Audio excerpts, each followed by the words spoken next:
Hi guys! Isa na namang voice over edition ng inyong lingkod. Pero itong i-upload ko is super late na kasi last rest day ko pa nga yan ginawa. Pero ngayon lang talaga nagkaroon ng time. Pasensya na. Kita nyo naman, ito yung nagpabakuna ako. After nun, saka naglabada si Inday kasi wala namang mauutusan since mag-isa ako sa bahay.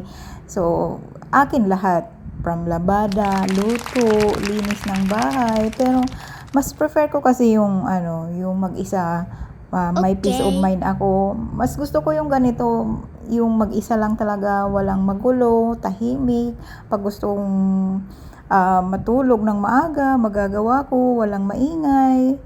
Alam mo yun, yung kahit sabihin nila bakit daw kailangan kong suluhin yung upa, pero para sa akin mas okay na yung mag-isa ako. Wala akong problemahin. Pag nasa trabaho ako, wala akong iisipin, wala akong pakikisamahan, walang sisilip kung ano man yung ginagawa ko, kung hindi man ako maghugas, o 'di ba? Napaka-peaceful lang ng life ko. Pero minsan may time na parang nalulungkot ako kasi mag-isa ako. Since nung naghiwalay kami ng ex ko, yung daddy ni Crystal, mag-isa na lang talaga ako dito sa bahay. Pero na-realize ko, sabi ko, mas maganda na talaga ng mag-isa kaysa naman ipilit mo yung relasyon, alam mong hindi na talaga healthy, hindi na makakatulong sa'yo. Every time na magkasama nga kayo, pero alam mo yun, so, mas maganda na yung ganito ang buhay, tahimik, walang hihingi sa'yo ng ganito, ganyan. So, di ba? Yung mga single dyan na naka-let go na at naka-move on na is makaka-relate sa akin na mas maganda nga naman talagang mag-isa sa buhay kaysa naman sa mayroon kang kasama pero alam mo yung hindi naman nakakatulong sa'yo mag-grow as a person. Mag-grow? Ano yan, halaman para mag-grow. Pero kidding aside, di ba? Parang mas nakilala ko yung sarili ko, mas na-appreciate ko yung sarili ko nung ako lang mag-isa kasi syempre wala naman na akong inabang iniintindi. Although ginagawa ko naman yung obligasyon ko bilang nanay kapag ka rest day ko. Diba? Si Crystal, kinukuha ko pagka rest day ko, pinapasyal ko pag talagang free yung time ko. Kasi, diba, sa trabaho ko, 12 oras ako nagwo-work. Tapos, pag uwi, it takes 2 hours para makauwi. So, parang walang-wala na talaga akong oras para sa sarili ko. Para, alam mo yun, gumala, pumasyal kung saan man gusto.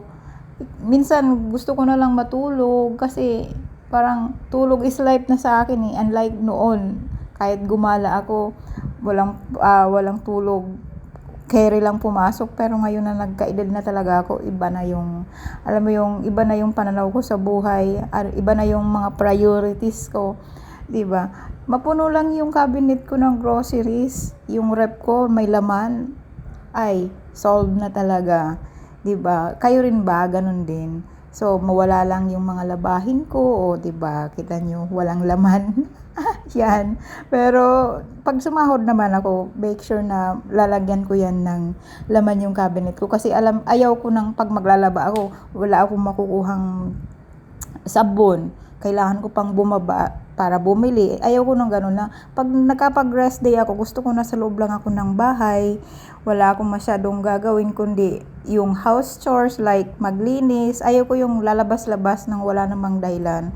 Kaya as long as kaya kong gawin na bibili ako sa grocery pang 1 linggo, pang 2 linggo, gagawin ko na kaysa yung lalabas, bibili, aakyat. Ayaw ko nang ganun. So, 'di ba? Parang mabilis yung mga dapat na gagawin sa buong araw kasi sa trabaho ko minsan isang beses lang nagno-notify, isang beses lang talaga nagre-rest day sa 1 linggo, minsan nga in 2 weeks isang beses lang. So fast forward, tapos na nga ang aking labada ito, 'di ba? Sabi ko nga sa inyo, pinapasyal ko siya pagka may time talaga ako na unlike ganito.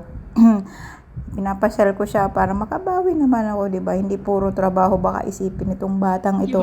Si Mami ba, hindi na ako naaalala, hindi na ba niya ako. Alam mo yung kahit hindi yan nagsasalita, wala yang alam ko yung parang mararamdaman niya pag kasama niya ako, na ibig sabihin naglaan ako ng oras.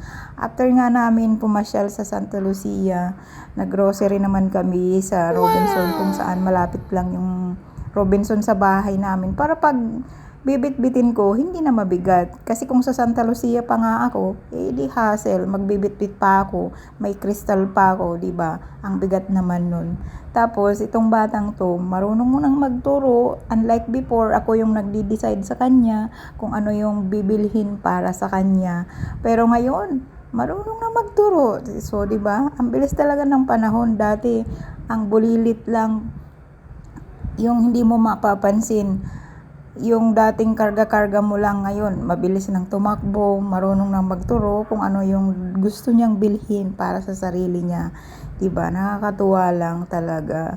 Sana lumaki kang mabait na bata, laging malambing kay mami, at sorry kung minsan lang talaga kita maipasyal, pero bumabawi naman ako pag may time talaga ako, 'di ba? So sana maintindihan niya, ipapaliwanag ko na lang pag nakakaintindi na talaga siya ng sitwasyon. Yun lang muna guys, napahaba ng aking chika-chika. Sana hindi kayo maboring sa aking voice over. Bye!